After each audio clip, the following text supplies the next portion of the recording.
술 맡은 관원장이 그의 꿈을 요셉에게 말하여 이르되 내가 꿈에 보니 내 앞에 포도나무가 있는데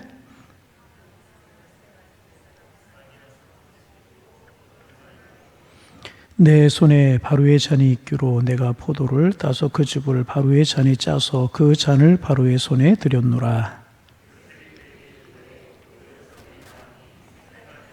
지금부터 사흘 안에 바로가 당신의 머리를 들고 당신의 전직을 회복시키리니 당신이 그 전에 술 맡은 자가 되었을 때 하던 것 같이 바로의 잔을 그의 손에 드리게 되리이다.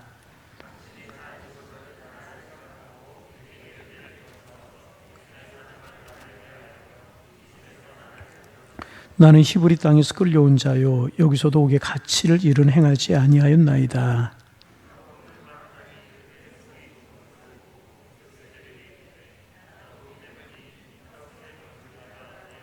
맨윗 광주리에 바로를 위하여 만든 각종 구운 음식이 있는데 새들이 내 머리에 광주리에서 그것을 먹더라.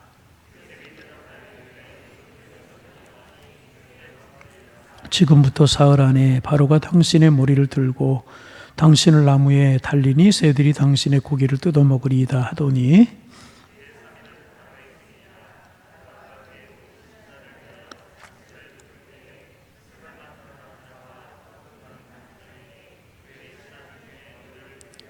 바로의 술 맡은 관원장은 전직을 회복하며 그가 잔을 바로의 손에 받들어 드렸고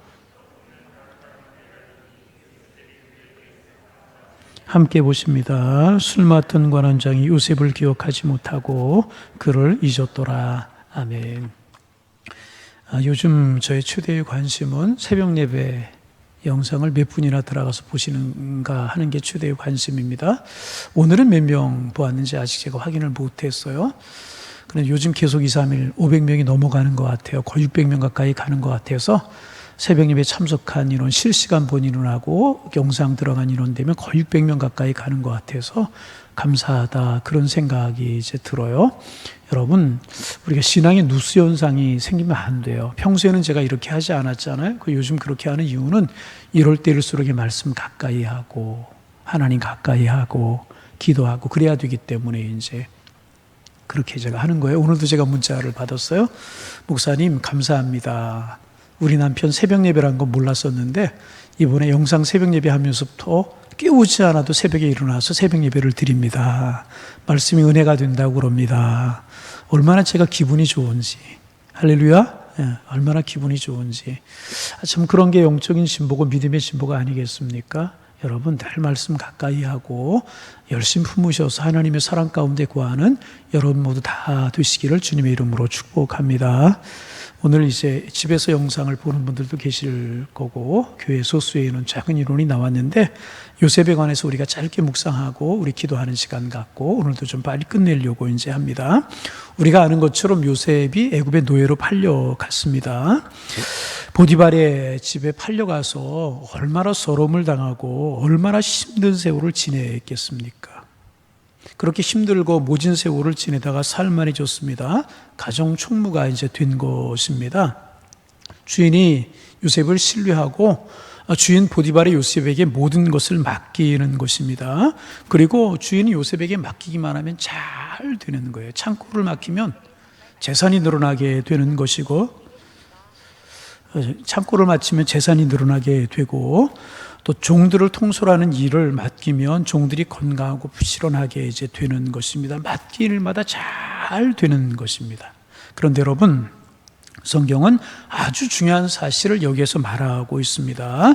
이렇게 요셉이 손대는 일, 요셉이 맡은 일마다 잘 되는 이유가 무엇인가? 요셉이 지혜롭고, 요셉이 성실하고, 요셉이 정직하고, 요셉이 열심히 해서 그렇게 되었다고 이야기하지 않습니다. 성경은 뭐라고 기록하고 있냐 하면 여호와께서 요셉과 함께 하셨다 그렇게 기록하고 있습니다. 하나님께서 요셉과 함께 하셔서 지혜를 주시고 명철을 주시고 은혜를 주시기에 요셉이 손대는 일마다 하나님께서 잘 되게 하셨다는 것입니다. 물론 요셉이 성실하고 정직하고 지혜로웠던 것 사실일 것입니다. 그러나 그것만이 아니라는 것입니다. 여러분이 하는 일이 좀 잘 되십니까? 교만하지 마세요. 여러분이 하는 일 속에 열매가 있으십니까? 여러분이 기도하는 일마다 잘 돼요? 아닙니다. 하나님이 함께 하시기 때문에 그런 것입니다. 여호와께서 요셉과 함께 하셔서 잘 됐던 것처럼 하나님께서 여러분과 함께 하셨기 때문에 잘 되는 것이라는 것입니다. 그래서 여러분, 늘 우리가 기도할 제목 중에 하나, 하나님 오늘도 나와 함께하여 주옵소서. 하나님 오늘도 나와 동행해 주시기를 원합니다. 하나님 오늘도 나와 동행하셔서 열매 있는 삶을 살게 하여 주옵소서. 이것이 우리의 기도의 제목이 되어야 될 것이고, 실제로 여호와께서 여러분과 함께 하신 은혜가 넘쳐나기를 소망합니다. 저와 함께하고 여러분의 가정에 함께하고 정말 우리 교회에 함께하여서 우리 교회가 마지막 때의 사명을 감당하는 신실한 교회로 서가기를 원합니다. 그런데 여러분, 이렇게 보면은요, 대강 알 수가 있어요.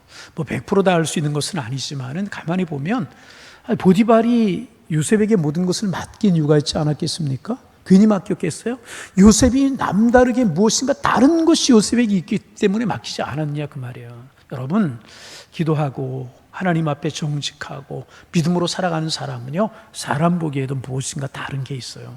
여러분, 아무쪼록 성령이 함께하고 여호와께서 함께하셔서 열매 맺는 신앙의 삶을 살아가는 우리 모두가 되시기를 주님의 이름으로 축복합니다. 그런데 문제가 생겼어요.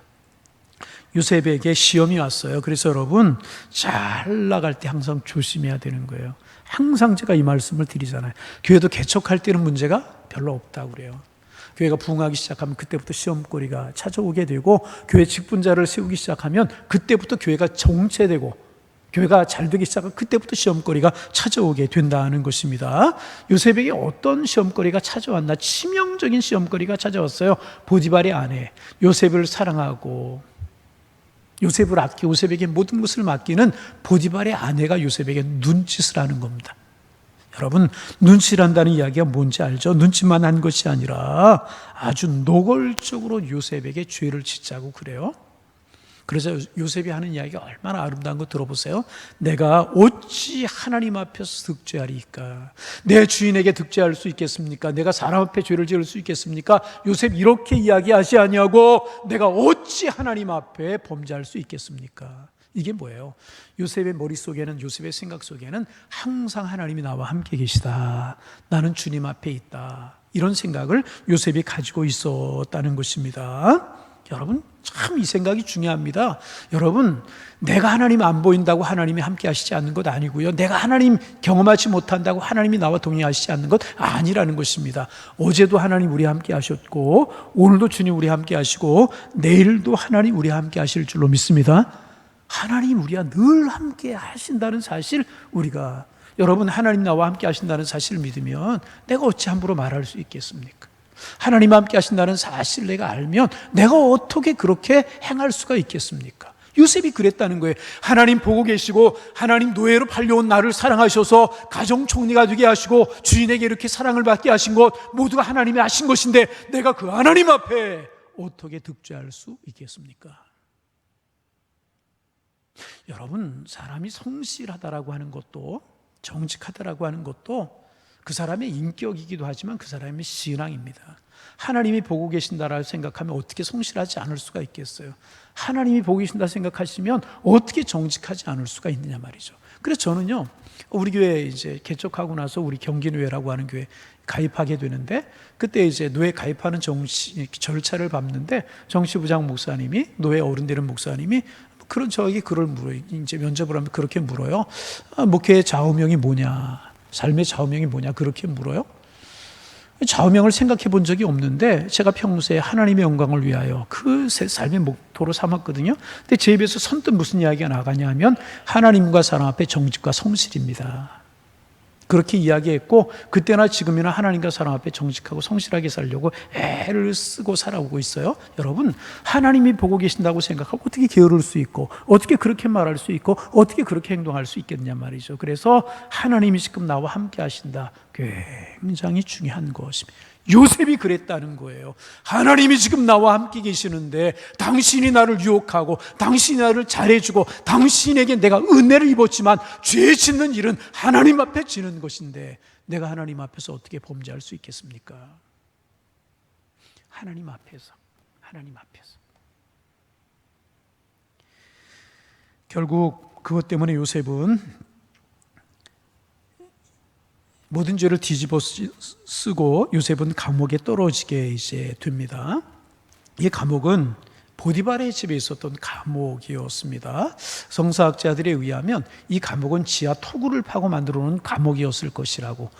그 애굽의 문물과 문화를 연구하는 학자들이 있잖아요. 그 애굽의 문물과 문화를 연구하는 학자들이 이 감옥은 틀림없이 보디발의 집에 있었던 감옥이고, 이 감옥은 지하 토구를 파고 만든 감옥인데, 이 감옥에 한 번 들어가면 언제 나올 줄 모르는 그런 감옥이었다고 그래요. 죽어서 나오는 경우가 허다했다는 것입니다. 그리고 주로 정치범들만 가두는 그런 감옥이었다고 그래요. 그러니까 요셉을 죽이지 못해서 감옥에 던지는 거죠. 아마 보디발이 요셉을 죽이고 싶은 마음도 들었을 거예요. 왜? 종인데.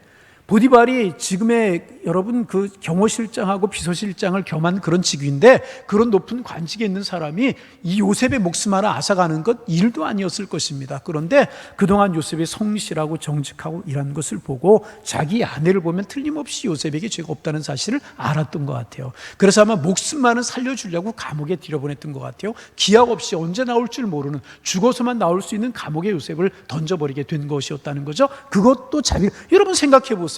종이 감히 주인의 아내를 넘봐요? 그리고도 살아남을 수가 있겠습니까? 살아남을 수 없는 거예요. 그런데 보디발이 요셉을 그래도 긍휼히 여겨서 그동안 성실성과 그동안의 공을 인정해서 목숨만큼은 살려준 거라고 이야기를 할 수가 이제 있는 것입니다. 그래서 요셉이 깊은 감옥에 떨어져 버리고 이제 말았습니다.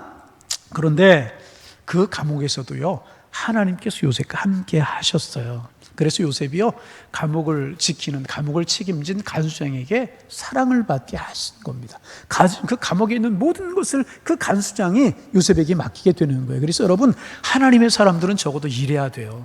어디 가든지 인정받을 수 있고, 어디 가든지 사랑받을 수 있고, 성실함과 정직함이 드러날 수 있어야 된다는 거죠. 그래서 가끔 제가 교육자들 회의를 하면서 그런 이야기를 해요. 교육준사 때 잘했던 사람이 부목사 때도 잘하는 것이고, 부목사 때 인정받고 사랑받았던 사람이 담임도 잘하는 것이지, 내가 교육준사 부목 적당히 하고 내가 이 다음에 담임 목사 잘할 거다, 결코 그것 아니다. 처음 작은 일에 충성한 사람이 큰 일에 충성하는 것이지, 작은 일 대강한 사람이 큰 일을 잘할 수 있는 것 아니다. 교육전사 때부터 부목사 때부터 온 가족 모두가 사명감을 가지고 하나님을 경외하는 그 가정을 하나님이 축복하시는 거지, 어느 날 갑자기 되는 것 아니다. 제가 그런 이야기 종종 하거든요. 여러분, 무슨 일을 하려면, 어디 곳에 일하면 이 정도 돼야 되지 않겠습니까? 여러분 그렇잖아요. 보디발의 집에서도 사랑을 받더니 감옥에 떨어져 사랑을 받아요. 물론 성실하고 남다른 무엇인가 있었기 때문에 요셉이 사랑을 받았지만, 가장 중요한 것은 뭐냐? 하나님이 요셉과 함께 하셨다는 거죠. 사랑받고 감옥의 모든 것을 이제 그 책임지고 돌보는 일을 맡고 있는데, 요셉의 인생에 획기적인 하나의 사건이 일어나게 됩니다. 거기에 두 사람이 동시에 들어오게 되는데, 우리가 잘 아는 것처럼 하나는 왕의 술 맡은 관원장이 들어오는 거예요. 하나는 떡 맡은 관원장이 들어오게 되는 겁니다. 우리가 얼핏 생각하기에 왕의 술을 맡았고 왕의 떡을 맡았다, 음식을 맡았다 생각하면 허드렛 일이나 하는 사람처럼 생각할 수 있는데, 결코 허드렛 일을 맡은 사람들이 아니었다는 거예요. 예전에는 왕을 독살하는 일도 많이 생기고 그래가지고, 이 왕의 최측근에서 왕의 술을 맡고 떡을 맡은 사람들은요, 관직을 높이 해가지고 정말 믿을 수 있는 사람에게 높은 관직을 줘서 맡겼다는 거죠. 그런데 이 두 사람이 감옥에 들어온 것을 보면 틀림없이 모반, 왕을 독살하거나 왕을 죽이고 어떤 전복을 꾀하는 그런 일이 있었던 것 같아요. 그래서 이제 술 맡은 관원장하고 떡 맡은 관원장이 들어왔어요. 그러니까 정치범들, 그런 사람들이 들어오는 감옥이었다는 것이 틀림이 없는 사실이죠. 그리고 이제 아마 그 지체 높은 사람들이 들어왔으니까 감옥에서도 좀 특별 대우를 했던 모양이죠. 그래서 제가 여러분 지난번 교회 있을 때 전에 한번 이야기했나요? 그 안양 주변에 교도소가 두 개가 있어요. 하나는 서울구치소라고 그래가지고 저기 인덕원 사거리 좀 지나면 서울구치소가 있어요. 하나는 안양교도소라고 그래죠. 군포사거리에 두 시설이 지금도 있어요. 근데 이제 안양교도소에 갈보리 성경학교라고 있었어요. 그래서 이제 한 달에 한 번씩 담임 목사님께서 이제 거기 여전대원들하고 떡도 하고 과일도 하고 그래가지고 거기 가서 죄수들에게 말씀을 나누고 이제 설교를 하고 그렇게 오시는 그런 게 있는데, 목사님이 바쁘고 분주하시다 보면은 저보러 이제 가라고 그래. 제가 종종 갔어요.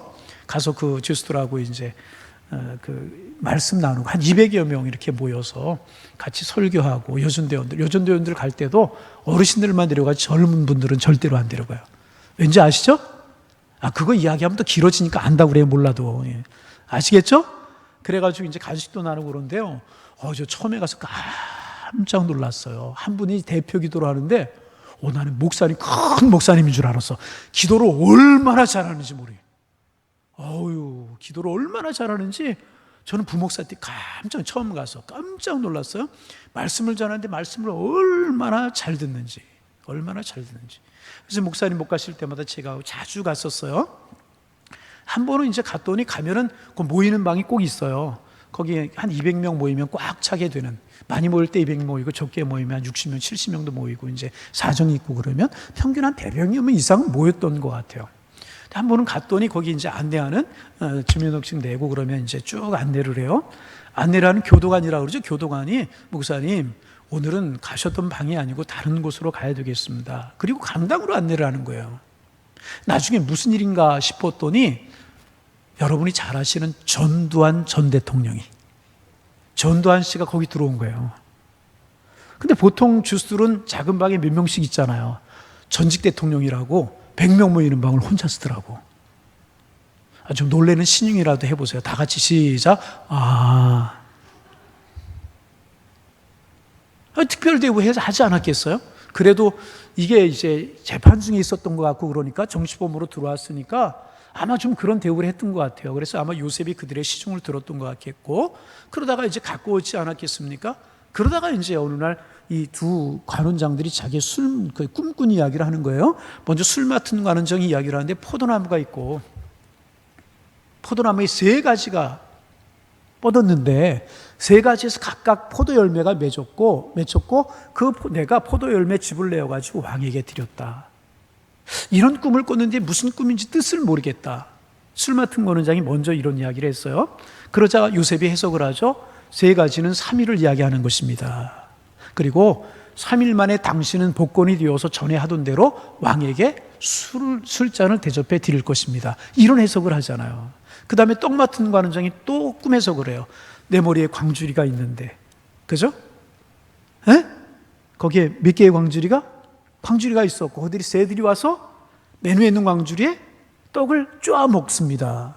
그런 꿈을 꿨는데 무슨 뜻인지 모르겠습니다. 요셉이 해석을 하죠. 광주리는 3일을 말하는 것입니다. 맞아요? 제가 맞게 지금 이야기하고 있는 거예요? 그리고 3일 안에 당신의 몸이 달리게 될 것이고 당신의 시신을 당신의 새들이 쪼아먹게 될 것입니다. 그게 뭐예요? 죽을 것입니다. 그리고 사흘째가 되었어요. 그리고 사흘날은 바로의 생일날이었었어요. 요셉이 꿈을 해석한 것처럼 술 맡은 관원장은 복직이 되어서 전처럼 다시 왕에게 술을 공개할 수 있었고, 떡 맡은 관원장은 요셉의 해석대로 죽임을 당해버리고 말았어요. 그런데 문제가 있어요. 무슨 문제입니까? 술 맡은 관원장에게 요셉이 이야기를 했어요. 당신이 복직이 돼서 나가거든 나를 잊지 말고 기억해줘. 나의 억울함을 기억해달라. 그 말은 뭐예요? 바로에게 이야기해서 나의 억울함과 원통함을 풀어달라, 그 이야기 아닙니까? 내가 히브리에서 풀려왔는데 절대로 내가 감옥에 들어올 일은 하지 않았습니다. 그러자 아마 성경에는 기록되어 있지 않지만은 그 술 맡은 관원장이 약속하지 않았겠어요? 내가 나가면 내가 내 꿈을 해석해 준 그대로 되었으니까 내가 너를 잊지 않겠다. 나가면 바로 왕에게 이야기해서 너의 억울함을 반드시 내가 풀어주겠다. 그런 이야기 하지 않았겠어요? 했겠어요? 안 했겠어요? 여러분 보고 하는 이야기 아니라 집에 TV 보는 분에게 이야기하는 거예요. 했었겠어요? 안 했겠어요? 안 들리네. 틀림없이 그러지 않았겠어요? 근데 중요한 사실은 뭐냐 하면 이 술 맡은 관원장이 나가자마자 요셉을 까맣게 잊어버리고 말았다는 거예요. 세상에 이런 일이 어디 있습니까? 고마움도 모르고 까맣게 잊어버리고 요셉은 잊혀진 채 2년이라고 하는 세월 동안을 감옥에서 지낼 수밖에 없었다는 거예요. 여러분, 이런 서러운 일이 어디 있어요? 한 가닥 희망을 걸었는데 이제 요셉은 소망이 없는 거예요. 술 맡은 관원장이 한 가닥 희망을 걸었는데 그 술 맡은 관원장이 왕에게 가까이 있기 때문에 왕이 명령을 내려야 내 억울함이 풀어질 수 있고 다른 방법은 없는데, 보디발이 그렇게 지체 높은 사람이었기 때문에 보디발보다 더 지체 높은 사람이 명령을 내려야만 내가 억울함이 풀어질 수 있는 것인데, 술 맡은 관원장이 까맣게 나를 잊어 요셉에게는 소망이 없었던 것입니다. 그런데 여러분, 여기에 참 중요한 하나님의 진리가 담겨져 있었다는 거죠. 저는 이 본문을 보면서 그렇지, 하나님께서 하신 것이지, 하나님께서 술 맡은 관원장으로 하여금 요셉을 잊어버리게 만드신 것이다. 그런 생각이 들어요. 술 맡은 관원장이 잊어버린 것이, 여러분 아무리 잊어버리려고 할지라도 그렇게 큰 사건인데 잊어버릴 수가 있는 거예요? 잊어버릴 수가 없는 것이죠. 하나님께 술 맡은 관원장이 요셉을 까맣게 잊어버리게 하셨다는 거죠. 생각해 보세요. 술 맡은 관원장이 요셉을 기억했어요. 왕에게 이야기해서 요셉이 감옥 밖에 나가서 요셉이 출세했다면 이거 누가 한 거예요? 누가 한 거예요? 요셉이 한 것이고요. 술 맡은 관원장이 한 것이라 그 말이에요. 여러분 그렇잖아요. 그렇지 않겠습니까? 술 맡은 관원장이 한 것이고요. 요셉이 한 것이란 말이죠. 그런데 누가 하시는 거예요? 하나님이 하셨다는 사실을 알게 하기 위해서 2년 동안의 시간을 감옥에 요셉이 있게 하셨고요. 이 기간이 요셉에게는요, 말할 수 없는 소중하고 귀한 기간이었다는 거죠. 그래서 이 기간을 그렇게 이야기합니다. 요셉의 잊혀진 2년 동안의 학습 기간이라고 이야기합니다. 뭐라고요? 잊혀진 학습 기간이라고 하는 거예요. 2년 동안 요셉이 까맣게 사람들에게 잊혀졌어요. 보디발에게 잊혀지고, 보디발의 아내에게 잊혀지고, 술 맡은 관원장이 잊혀지고, 떡 맡은 관원장이 죽었으니까 뭐 잊어지. 까맣게 요셉을 기억하는 사람들이 아무도 없는 그런 시간이었다는 거죠. 그런데 하나님께서는요, 그 2년이라고 하는 시간 동안에 감옥에서 요셉을 훈련시키셨다는 거예요. 무슨 훈련 시켰었어요? 2가지 훈련 시키셨다는 거예요. 첫째는 하나님만 바라보는 훈련을 시키셨다는 거예요. 할렐루야. 여러분, 하나님의 사람들이 가장 중요한 것은요, 하나님을 바라보는 것이라는 거예요. 여러분, 우리가 하나님 바라보는 것 같지만은요, 어떤 일이 있을 때마다 하나님 생각나기 전에 뭐가 생각나요? 거기에 줄 다는 사람이 없는가? 그죠? 병원 하나만 가도 앞으로 좀 들어가는 무슨 뭐 전화 한 통화만 할 사람이 없는가? 그런 거 생각하게 되죠? 큰 일이 나면 더욱더 그런 생각이 나게 되잖아요. 그렇잖아요? 그런 생각 우리가 할 수밖에 없다 그 말이에요.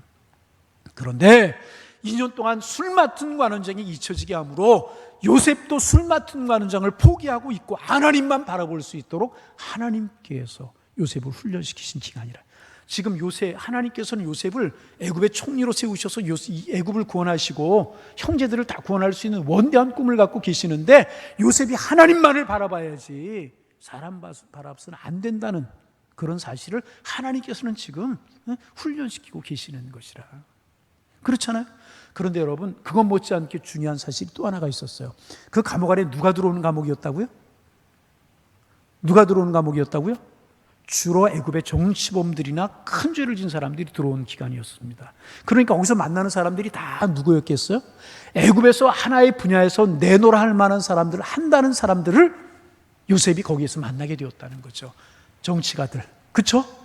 정치하다가 누명 쓰거나 아니면 죄를 진 사람들, 다 그 사람들 중요한 요직에 앉아있던 사람들 아니겠어요? 정치가들, 경제하는 사람들, 문화하는 사람들, 각 분야에서 내놓으라 할 만한 사람들이 하다가 잘못됐거나 누명을 쌓는 사람들이 그 요셉이 있는 감옥에 들어왔다는 겁니다. 그래서 여러분, 요셉은요, 감옥에 앉아서 애굽을 지금 배우는 거예요. 애굽의 정치를 배우는 거예요. 아, 애굽이 지금 정치 방향이 이쪽으로 간다. 왕이 정치를 잘하고 있다. 왕이 정치를 못하고 있다. 자, 눈들을 좀 뜨시고요. 인원 얼마 되지 않는데 눈 좀 뜨고, 눈 좀 뜨고, 예, 눈 좀 뜨고. 몇 명 되지도 않는데 눈 감으면 어떡하라고 나보러, 예. 사각이라고 안 보이는 줄 알면 습관이에요. 앉으면 자꾸 자는 거 습관이란 말이죠. 집에서도 눈 뜨시고, 예, 눈 뜨시고, 예. 뭐 어디까지 했는지 잊어버렸잖아요. 이 습관이에요. 앉으면 자요. 새벽 예배 졸고, 뭐 금요기도회 졸고. 좋은데 마스크 썼다고 여기까지 썼다고 내가 안 보이는 줄 알죠. 다 보여요. 예. 다 보여요. 내가 집에 있는 사람까지 보이는데 뭐 마스크 여기까지 썼다고 안 보이겠어요? 뭐. 자, 어디까지 했는지 잊어버렸잖아요. 어디까지 했어요? 그봐, 좋으니까 생각도 안 나잖아요. 자, 그 내놓으라 하는 사람들 감옥에서 다 만나게 돼요. 정치하는 사람들 만나서, 아, 요셉에는, 애굽에는 이게 문제입니다. 이런 것들이 이쪽 방향으로 흘러가서 하는데 이렇게 올라갑니다. 날강이 있는데 날강 저거 잘 좀 다스려야 되는데 누가 다스릴 줄 생각을 안 합니다. 뭐 이런 이야기 듣지 않았겠습니까? 우리 정치의 문제는 뭐냐 하면 이 왕을 중심으로 한 세력이 너무나 강해서 한쪽으로 치우칩니다. 아니면 야당이 너무나 강해서 너무나, 이런 이야기 듣지 않았겠느냐 그 말이죠. 누구 정말 똑똑하고 인재가 될 만한 사람인데 그 사람을 2명이 써야 되는데 왕이 놓지 못합니다. 이런 이야기 듣지 않았겠어요? 우리 경제를 위해서 이런 것 준비하고 이런 것 준비해야 되는데, 그렇지 않, 자기네들끼리 이야기하는 일을 뒤로 깼고, 거기 죄수들끼리 아니면 요셉이 지나다니다 들었을 테고 있고, 또 어떨 때는 요셉에게 그런 일을 직접 하는 사람도 있었을 테고. 다시 말하면 무슨 이야기예요? 요셉이 그 2년 동안의 기간에 완전하게 애굽을 익히고 배울 수 있는 기간이었다는 거예요. 하나님이 그렇게 요셉을, 여러분 보디발의 집에서 요셉이 배워봤자 뭐 배웠겠어요? 가정일만 배웠을 거 아니겠어요? 재산 불리는 거, 종 다스리는 일들, 이런 거 배우지 않았겠어요? 근데 감옥에서 그 사람들 만나면서 애굽을 보게 되었다는 거죠. 애굽을 배우게 되었다는 거죠. 애굽을 익히게 되었다는 거죠. 정치를 배우고, 경제를 배우고, 문화를 배우고, 사회를 배우고, 그 속에서 인문학도 배우고, 그래서 뭐 학자들도 있고 그렇지 않았겠어요? 하나님께서 요셉을 그 기간에 그렇게 준비시키셨다고 말이죠. 하나님 바라보는 훈련을 영적으로 시키시고, 영적으로 하나님 바라보는 훈련을 시키시고, 육적으로는 정치를 배우고, 경제를 배우고, 문화를 배우고, 사회를 배우고, 그 인간관계를 배울 수 있는 그런 기간으로 삼으셔서 하나님께서 요셉을 훈련시키는 기간으로 삼으셨다는 거죠. 그런 여러분, 하나님의 계획이 얼마나 오묘하냐 그 말이죠. 여러분, 성경에 나타난 인물들을 보세요. 준비 없이 사용된 인물이 있는가? 여러분, 하나님께서 다윗을 왕으로 세우시겠다고 사무엘을 통해서 기름 부으셨어요. 기름 부음 받고 바로 왕이 되었나요? 그렇지 않잖아요. 10여 년이 넘는 세월 동안 그 다윗은요, 사울에게 쫓겨다니면서 모진 세월을 지내면서 하나님 바라보는 훈련 하나님이 시키셨잖아요. 이슬 맞으며 자면서, 잠자리에 자며, 블레셋에서 도망해서 노브로 도망하면서 하나님 바라보는 훈련 하나님께서 시키셨고요. 그러면서 다윗이요, 또 뭘 배웠는 줄 아세요? 그 가나안 땅 전역을 돌아다녔잖아요. 노브로 가고, 뭐 엔게디 황무지로 가고, 그러면서 이 가나안 땅 전역을 다니면서요, 가나안 땅에 있는 모든 백성들의 문화를 익히고 문물을 익히고, 그래서 왕으로서의 준비 과정을 하나님께서 거치게 하셨다는 거죠. 하나님의 섭리가 얼마나 놀랍고 얼마나 귀하냐 그 말이에요. 잊혀진 이 2년 동안의 세월이 정말 하나님을 바라보고 영적으로는 하나님의 손을 붙들고, 육적으로는 정치, 경제, 문화, 사회, 애굽을 배울 수 있도록 하나님이 하셨다는 거죠. 그래서 나중에 하나님께 요셉을 애굽의 왕으로 세우셨을 때 정말 신실하고 아름다울 수 있는, 여러분 하루아침에 하나님이 지혜를 주시면 그런 일을 감당할 수 있는 거예요? 여러분, 제가 저보러 지금 한국교회 가장 큰 수만 명 모이는 교회를 다니마라고 하면 제가 감당해낼 수 있겠어요? 제가 그런 만큼 할 수밖에 없는 거 아니겠어요? 안 그래요? 여러분 그렇잖아요. 저 수만 명 모이는 교회 오라고는 안 가요. 저 안 가요. 정말이에요. 여러분 안 가요? 왜 그런 줄 아세요? 여러분이 좋고 양일교회가 좋아서. 제일 큰 거는 그렇고, 웃으려고 그래? 여러분처럼 좋은 사람들 내가 어디서 만나? 두 번째 이유가 뭔지 아세요? 나는 그런 곳에 가면 감당을 못해요. 여러분, 어느 날 이런 훈련 과정 없이 다윗을 세우시고 모세를 세우시고, 여러분 지금 요셉을 세우셨다고 그래 보세요. 하나님이 물론 지혜 주시면 잘할 수 있었겠지, 그럴 수 있겠지만은 요셉이 감당할 수 있었겠어요? 그러니까 하나님께서 요셉을 감옥으로 던져버리시고, 잊혀진 것 같은 2년 동안의 세월을 지내면서 하나님 정치를 배우고 경제를 배우고 문화 사회를 배우게 하셔서 드디어 하나님께서 역사 속의 요셉을 들어서 쓰셨다는 거예요. 그런 여러분 따라합니다. 하나님은 이 마스크 써도 다 안다니까. 하나님은 실수하는 법이 없으십니다. 하나님이 실수하셔서 요셉을 감옥에 떨어지게 하셨어요? 그런 일은 없다는 거죠. 하나님이 실수하셔서 다윗을 그 모진 세월을 지내게 하셨어요? 그렇지 않다는, 하나님의 계획 속에서 착착착 아멘 할 때까지 착착착착 이루어가고, 아멘. 이 사실을 우리가 믿을 수 있어요. 우리도 마찬가지라는 거예요.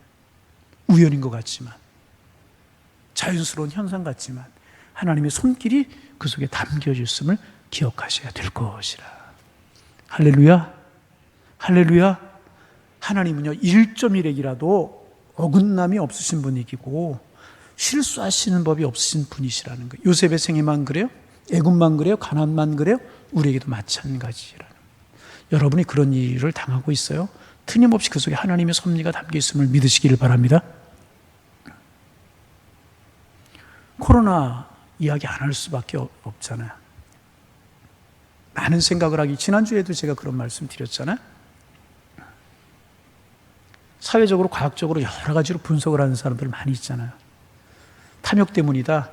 너무나 사람들이 먹는 것 좋아해 박쥐 잡아먹고 뭐 먹지 않을 거 다 잡아먹고 그래가지고 온 것이다. 물질에 대한 욕심 때문이다, 권력에 대한 욕심 때문에 사회학자들이 지금 다 과학자들이 연구를 해요. 그러나 하나님의 사람들은 그런 분석에서만 끝나면 안 돼. 영적인 해석을 할 수 있어야 될 것이라. 뭐예요? 그래서 세상 사람들 백신 개발하려고 애를 쓰지만 우리는요, 영적인 백신이 무엇인 줄 알아야 된다. 뭐예요? 영적인 백신이 뭐라 그랬어요? 회개, 하나님께 영광. 여러분, 틀림없이 한국교회가, 여러분, 요즘 안 어려운 게 없죠. 카페도 어렵고, 요즘 파리바게트, 스타벅스, 전부 다 이제 몇 명 이내 배달하는 거라 다 그래서 우리 사회가 전부 다 어렵지만 제일 어려운 단체 중에 하나가 교회예요. 교회가 지금 얼마나 어렵습니까? 오늘 목사님들, 우리 노예 목사님들 밴드에 있는데 밴드에 영상이 올라온 게 있었어요. 그 영상의 내용은 그런 거였었어요. 프랑스에서는요, 하루에 7,000명씩이나 확진이 나도 이렇게 집합 금지하고 교회 금지하는 일이 없대요. 7,000명씩이나 하루에 확진이 나온대요. 그러면서 이제 거기 해석하고 있는 게 뭐냐 하면, 여러분, 이렇게 이 코로나에 걸려서 사망률, 치사율 이런 것들이 감기, 독감에 걸려서 치사되는 것보다 낫다는 거죠. 무슨 말씀인지 아시겠어요? 10명 독감 걸리고 10명 코로나 걸렸어요. 그럼 감기 환자로 죽는 사람이 많아요? 코로나 죽는 사람이 많아요? 이러니까 잘 몰라요?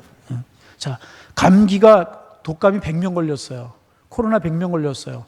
독감으로 죽는 사람이 많다고요? 코로나 죽는 사람이 많다고요? 독감 죽는 사람이 훨씬 더 많다는 거예요. 무슨 말씀인지 아시겠어요? 그래서 거기에 결론은 뭐냐면, 이렇게 너무나 그러지 않아도 되는 것인데 너무나 예민한 건 아니냐. 그런 골자 영상도 있고 글도 있었어요. 어느 정도 일리가 있는 것 같다는 생각도 들어요. 물론 조심하고 통제하고 그러는 거 좋지만 우리 교회도 어쩔 수 없이 교회가 빌미를 제공한 거 사실이, 이번에 빌미를 제공해서 어쩔 수 없이 정부 정책에 따르기는 하지만은 사실상 가슴 아픈 일은 많아요. 우리가 예배를 우리가 생명보다 소중하게 여기는 사람들이 하나님의 사람들이잖아요.